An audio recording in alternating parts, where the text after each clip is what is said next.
Então não era possível, né? A gente olhando assim, a olhos nus, a gente não vê essa dificuldade toda para essa igreja estar no nível que ela estava espiritualmente falando, né? Então esse era o contexto da igreja de Éfeso. Esse era o pano de fundo para a gente entender, então, essa carta que Jesus endereça para ela, para essa igreja de Éfeso. Então ele diz que ele está vendo todas as obras, né? O seu trabalho é árduo e a sua perseverança. Queridos, quando ele fala de trabalho árduo e de perseverança aqui, primeiro que a palavra obras é aquilo com que alguém está ocupado, ok? Então, é aquilo com que alguém está ocupado. Acho que até falei isso semana passada. É a palavra no original ergon, tá? Então, é aquilo com que eu estou ocupado. É aquilo com que eu me ocupo, aquilo que está ocupando o meu dia, as minhas tarefas, ok? Então, a palavra de Deus diz que Jesus conhecia, eu conheço todas as tuas obras, tudo que você está fazendo eu conheço, o teu trabalho árduo e a tua perseverança. Vocês acham, por acaso, que mesmo que depois que Paulo veio, que começou, que implantou a igreja, que fez todo esse trabalho de evangelismo, que discipulou essa turma toda lá, vocês acham que a igreja de Éfeso ela foi a única ou ela foi uma coisa universal ali dentro da cidade de Éfeso? É óbvio que não, né? Então o que eu quero dizer com isso? A igreja de Éfeso ela não era a única igreja, não era o único templo a partir de então, onde as pessoas da cidade inteira haviam se convertido a Jesus. Então aquela igreja era a totalidade, né, ali de adoração na cidade de Éfeso. Não, a cidade de Éfeso continuou sendo a mesma cidade que ela era antes de Paulo chegar. A única diferença é que o evangelho também chegou ali e então os cristãos eles estavam trabalhando de forma árdua e perseverante para que o reino de Deus se estabelecesse naquela cidade. Mas o templo de Diana continuou acontecendo. Débora, fecha para nós o áudio aí, se tem alguém com o áudio aberto, tá dando fala aqui para mim. Então, o templo de Diana continuou sendo o templo de Diana. Os outros templos que existiam na cidade de Éfeso continuaram existindo naquela cidade. A adoração à deusa Diana continuou acontecendo. A adoração ao imperador continuou acontecendo, porque se vocês lembram um pouquinho do que eu falei para vocês, todo grande imperador, ele desejava ser adorado. E não é diferente com os imperadores romanos, eles tinham esse prazer de ser adorado. Então, Éfeso fazia parte do Império Romano e era uma cidade que adorava também o seu imperador. Então ele tinha estátuas também do imperador ali pela cidade, onde os moradores de Éfeso eram obrigados a se curvar para aquela estátua, a adorar inclusive o imperador. Então nós tínhamos ainda o templo de Diana, outros templos de adoração ali na cidade de Éfeso, que Diana não era a única deusa adorada naquela cidade. Nós tínhamos o imperador, que também desejava ser um deus e também pedia adoração das pessoas que ali moravam. Então nós tínhamos ainda uma cidade que tinha todo um contexto não cristão de adoração a outros deuses e de todo esse caos, né, de imoralidade e de adoração para esses deuses. Então Diana continuava sendo adorada através da imoralidade sexual e tantas outras coisas que aconteciam ali na cidade de Éfeso. E a igreja de Cristo estava ali no meio, trabalhando de forma árdua e perseverante. Então Jesus conhecia, porque ele estava no meio daquela igreja. Então ele conhecia esse trabalho da igreja de Éfeso. Ele sabia o que essa igreja estava fazendo para fazer com que o evangelho continuasse avançando, mas era um trabalho árduo e de muita perseverança, ok? É isso que Jesus está dizendo aqui quando ele fala sobre o elogio. Então, o elogio para a igreja de Éfeso é exatamente esse. Eu o comportamento exemplar de Éfeso está lá na apostila na página 15. Se vocês quiserem pegar, tá bem facinho, porque já está separado lá para nós. Então, o elogio da igreja de Éfeso é o seu comportamento exemplar através das obras do labor, né, que é o trabalho, a perseverança, e aí vai falar sobre o restante. Então, nós temos aí já 3 elogios da cidade de Éfeso, ok? Então, essa igreja, ela tinha um trabalho árduo, um trabalho de muita perseverança, ok? Aí ele diz assim: sei que você não pode tolerar homens maus e que pôs à prova os que dizem ser apóstolos, mas não são, e descobriu que eles eram impostores. Olha isso que Jesus escreve para esta igreja, nesse contexto, para a igreja de Éfeso, mas ele também está escrevendo para todas as igrejas. Ele está dizendo para a igreja de Éfeso que ele vê que essa igreja, ela não suporta homens maus. Diz, Ângela, que homens maus são esses? É justamente aqueles bodes, aqueles homens que entram para dentro da igreja e eles se dizem, então, ovelhas, mas o intuito do seu coração é justamente levar a igreja para um lugar de não estar no lugar onde Jesus deseja que ela esteja.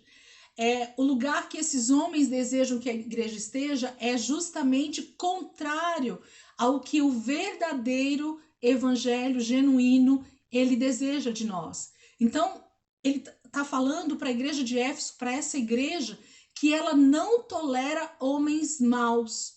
São aquelas pessoas que entram para trazer a palavra, né, que a maioria da galera usa aí, baderna mesmo, para trazer confusão no meio da igreja, para trazer dissensões, para trazer brigas, para trazer divisões. Esses são os homens maus que a igreja de Éfeso não tolerava. A igreja de Éfeso não permitia que esses homens, e aqui homens nós não estamos falando só do sexo masculino, mas fala de homem no sentido de humanidade, tá? Então, essa igreja não permitia que homens maus estivessem ali dentro da igreja, do corpo de Cristo. Rapidamente, a palavra está dizendo que eles identificavam, colocavam à prova e então, muito provavelmente, eles expulsavam essas pessoas do meio. Ou essas pessoas se convertiam verdadeiramente, ou elas eram colocadas para fora. Por quê? Porque os ditados aí já dizem, né? Uma maçã podre, ela faz com que a cesta inteira apodreça, não é isso?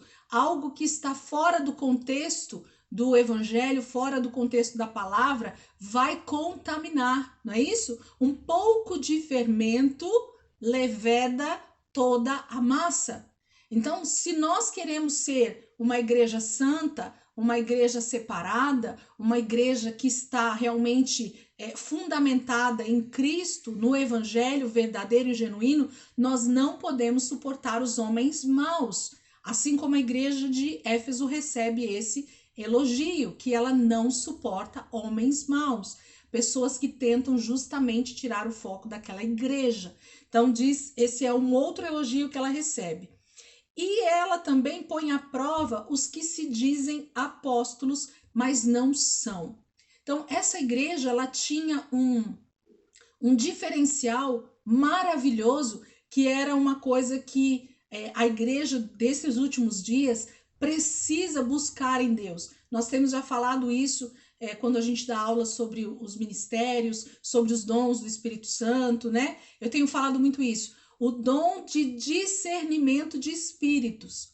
Por quê? Porque, na verdade, esse dom, assim como a profecia, assim como a interpretação de línguas, assim como o dom da fé, o dom de curar, o discernimento de espíritos, Deus deseja derramar ele na igreja.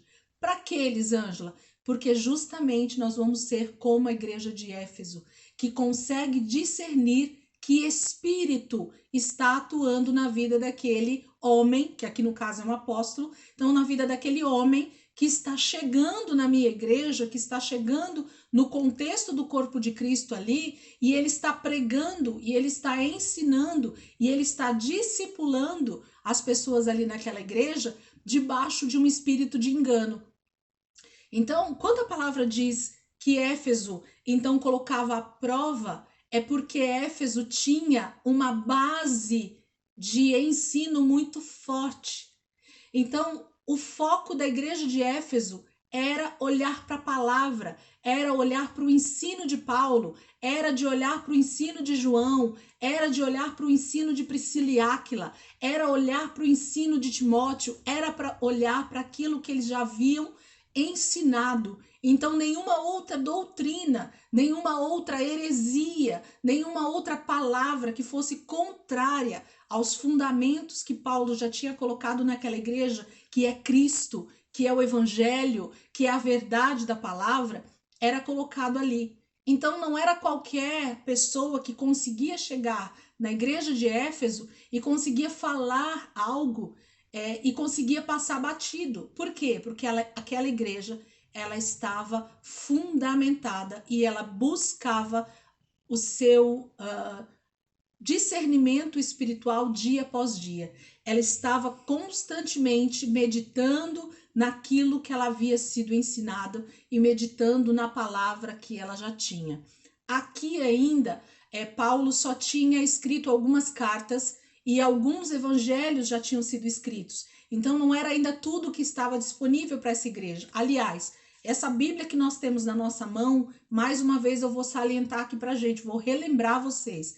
Essa Bíblia que nós temos na nossa mão hoje, à nossa disposição, com 66 livros organizados, um a um, com esse formato que nós temos hoje, ela vai aparecer, só lá na frente. Não era isso que essa igreja de Éfeso tinha nas mãos. O que a igreja de Éfeso tinha nas mãos eram cartas que Paulo já tinha escrito para ela, porque nesse momento a carta de Éfeso aos Efésios já tinha sido escrita. Muito provavelmente outras cartas que Paulo endereçou para as outras igrejas ao redor ali da cidade de Éfeso também talvez já tinham chegado ali para a igreja de Éfeso ler outros ensinos de Paulo. Talvez os evangelhos de Lucas, o livro de Atos, talvez algumas cartas, alguns pergaminhos, não sei, algumas coisas essa igreja tinha, mas o principal era, eles não se esqueciam dos ensinos e das cartas que Paulo já tinha dado para eles. Então, e lógico, o Antigo Testamento, né? Para aqueles que tinham condições, já tinham alguns livros, né?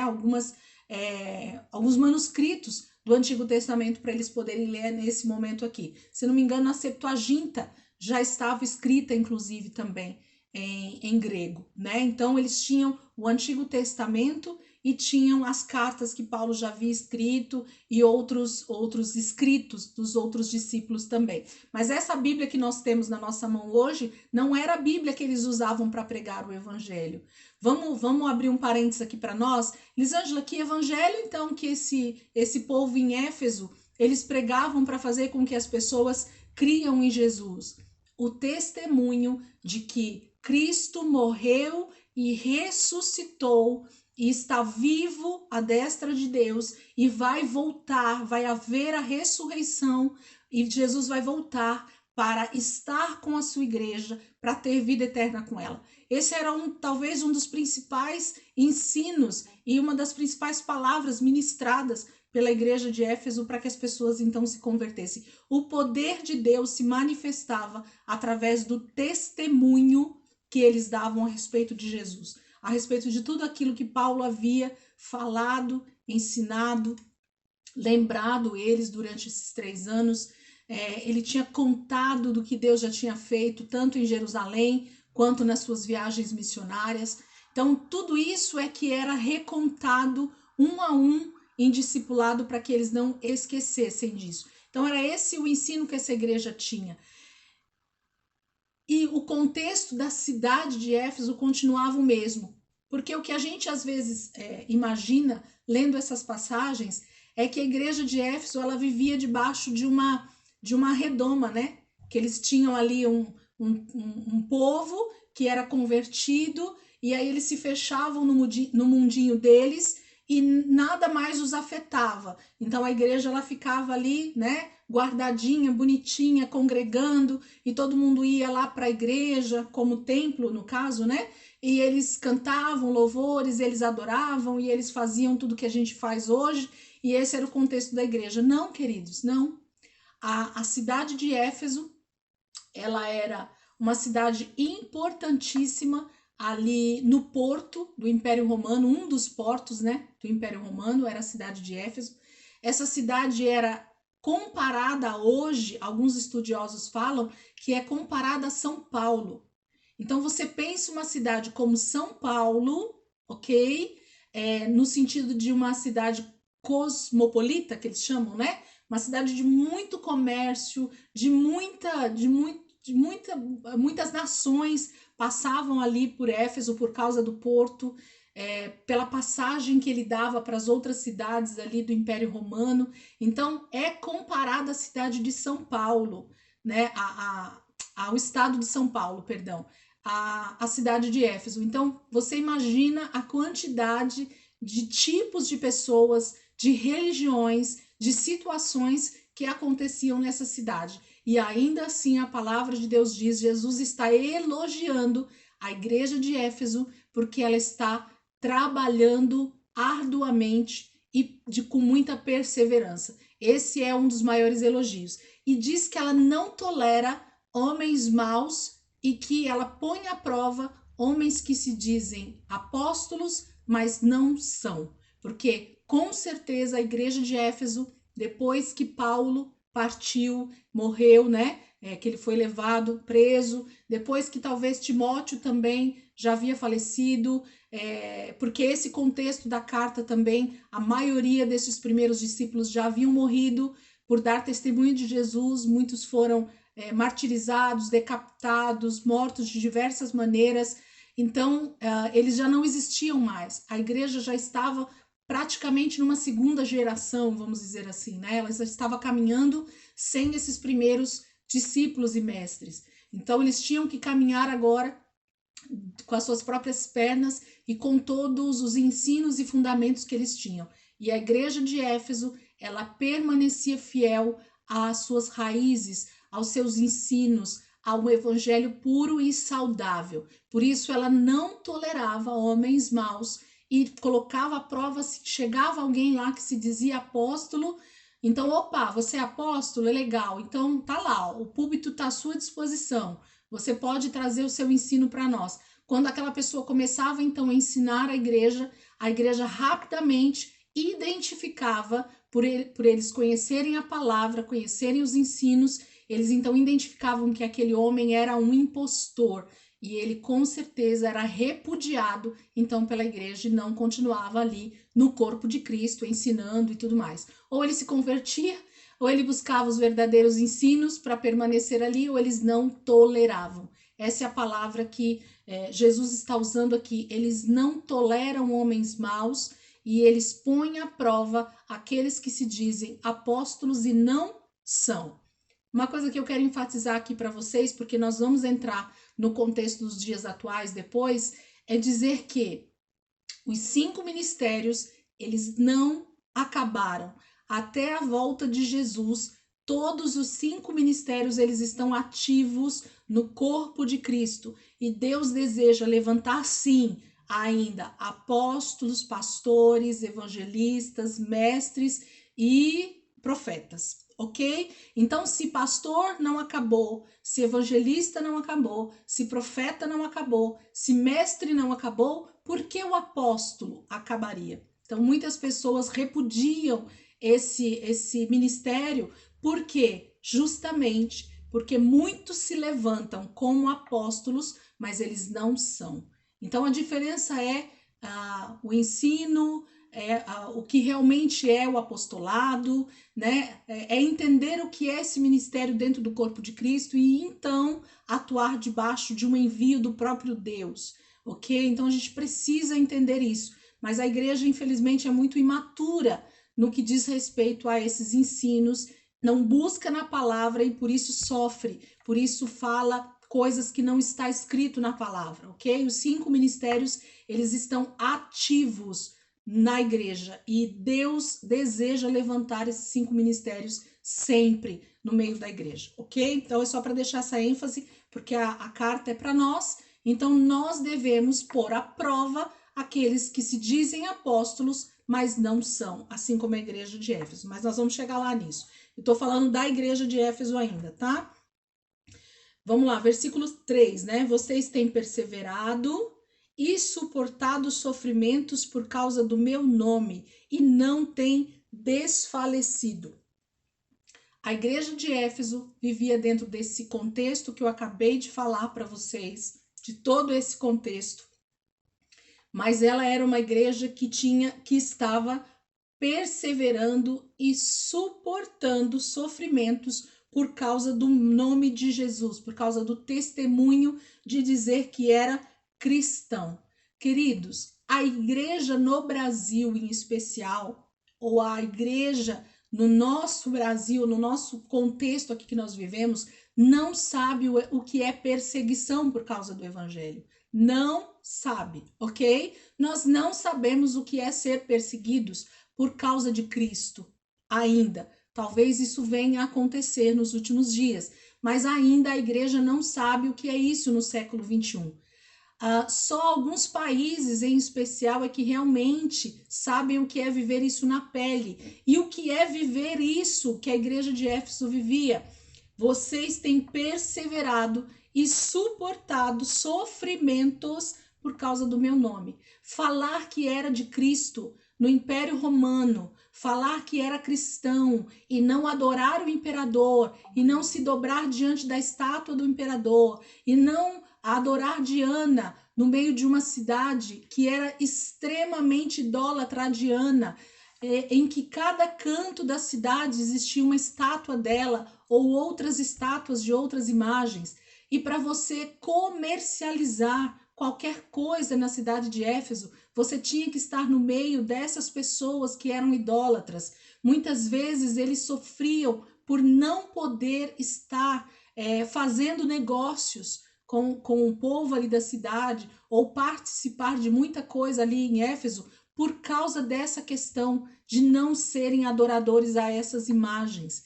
Então eles eram proibidos de muitas coisas, eles eram separados de muitas coisas, eles eram perseguidos de verdade. Você não vai adorar o imperador, não? Então você vai morrer, você vai ser preso, você vai ser decapitado, você não vai poder comprar nada, você não vai poder participar do convívio social. Esse era o contexto dessa igreja que vivia ali no Império Romano.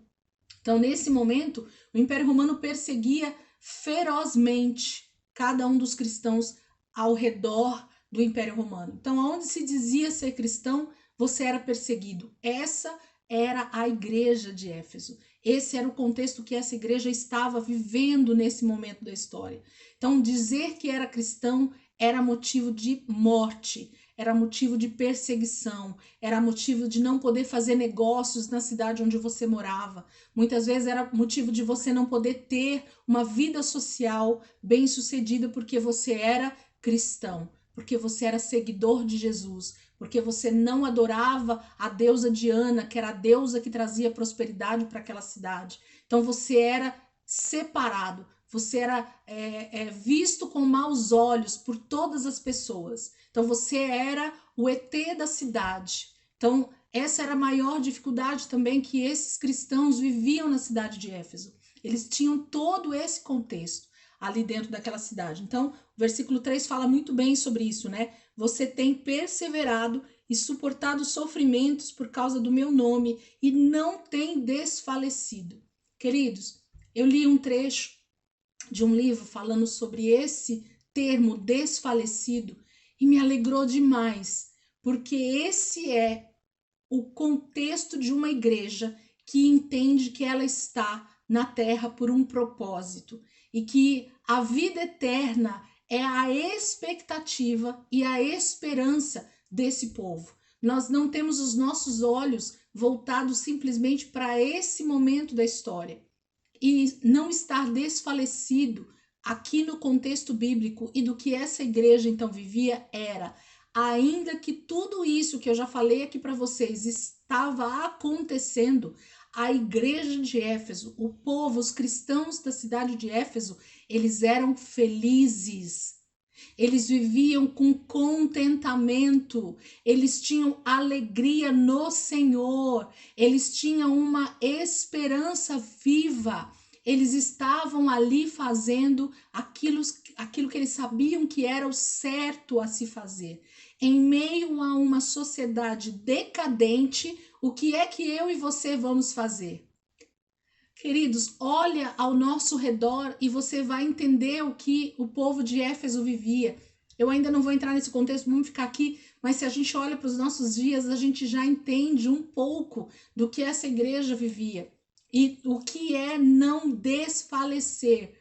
Você sabe o que é olhar para o rosto de uma pessoa e ainda que ela estiver passando todas as dificuldades que você possa imaginar na sua mente, ela pode estar sendo perseguida, ela pode não ter comida em casa, ela pode não ter uma moradia segura, ela pode não ter acesso a bons negócios, ela pode não ter várias coisas na vida dela, mas ela tinha contentamento em Deus. Ela sabia o que era estar feliz com o Senhor, com o chamado que Deus tinha para a vida dela, com a eternidade que a esperava.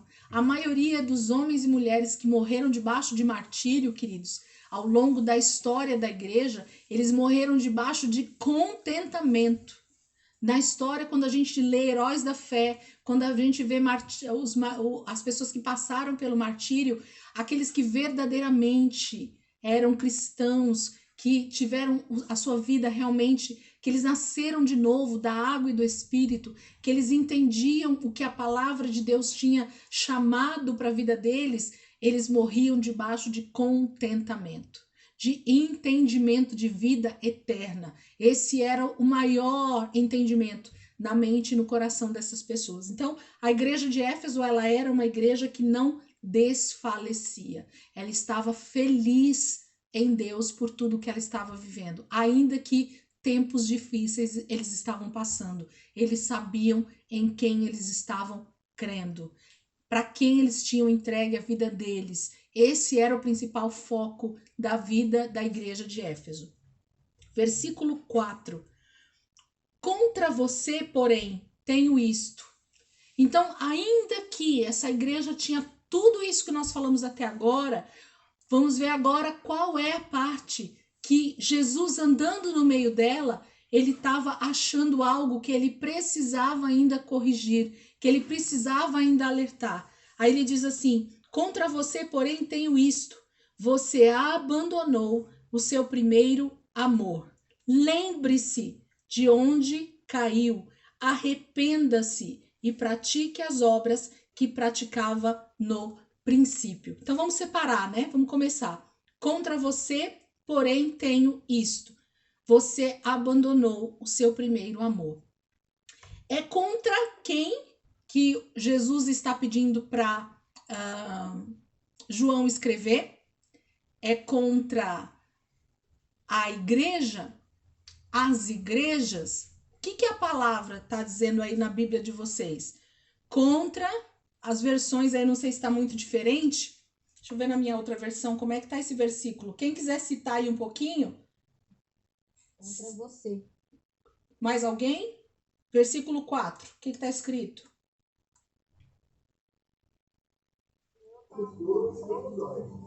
Contra você. Contra você. Mais alguém? Contra quem que tá aí? Tá contra ti. Contra ti. Quem Contra mais? ti. Contra.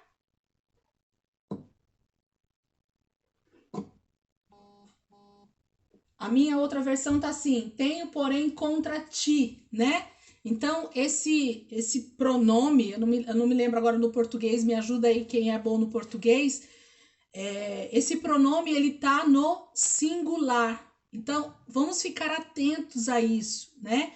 Contra você ou contra ti tenho isto. Então, agora tá falando direcionado a uma pessoa. Então, aqui tá de novo no individual. Contra você. Eu tenho que você abandonou o seu primeiro amor. Então, o alerta aqui agora, a chamada de atenção não é para o coletivo, mas é para o individual. Quantas eram as virgens?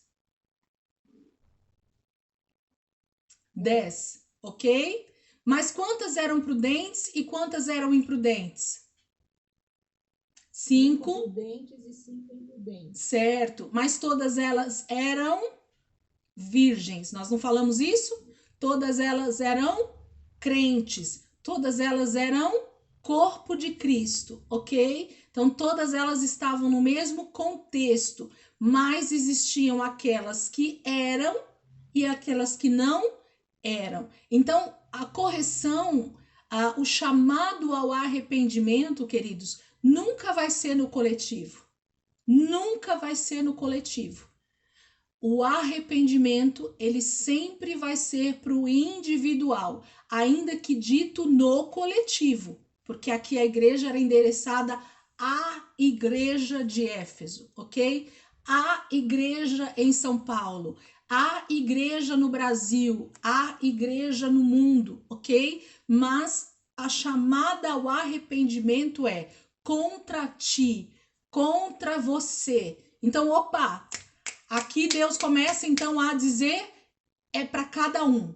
Começa a ouvir agora no individual. Para de olhar para o lado. É cada um olhando para dentro de si, dizendo, Jesus, a palavra aqui é para mim. Então, contra você, igreja de Éfeso, igreja, né, que está sendo bem-aventurada no seu trabalho, que não tem desfalecido, que tem todos esses elogios que nós acabamos de ler. Mas eu tenho contra você o quê? Você abandonou o primeiro amor.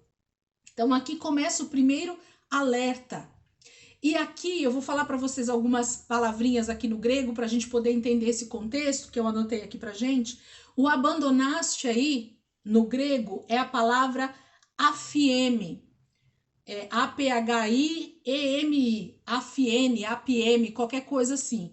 Que quer dizer expelir, mandar embora, vamos dizer assim. E o entendimento dessa palavra é exatamente quando um marido ou uma esposa abandona o outro. Sabe quando alguém vai embora? Quando alguém abandona aquela pessoa, deixa aquela pessoa para trás? Esse é o sentido dessa palavra no grego, do abandonaste. Então, o que Jesus está alertando a mim e a você nessa carta é: contra você tenho isto, você abandonou, você me deixou, você deixou o seu